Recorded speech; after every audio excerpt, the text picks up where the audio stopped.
What is दिस भैया, गाड़ी बहुत अच्छी मॉडिफाई की आहे आपने. पावन मला एक चक्कर पाहिजे होता त्या गाडीचं, मी बोललो असतो त्याला दे, पण काय ना त्याचे मडके बिडके फुटले असते पाहिजे. मानशीब एवढं गांड आहे त्याचे आधीच लवडे लागेल, मी अजून लवडे लावून दिले असते त्याचे. त्याच्यामुळे म्हणलं नको रिस्क भाई. वातावरण छान आहे गाईच, वातावरण छान आहे, पण माझी जिंदगी घाण आहे ना भाई.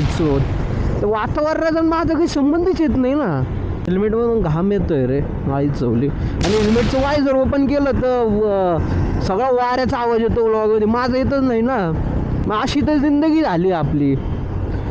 दुसरं करायला गेलं का काहीतरी तिसरंच होऊन बसतं. त्याच्यापेक्षा जे चालू ते चालू द्या. सनसेट दिसतंय गाईज, वाव सनसेट दिसतंय का कॅमेऱ्यावर चमकतंय मला हेच माहिती नाही आता.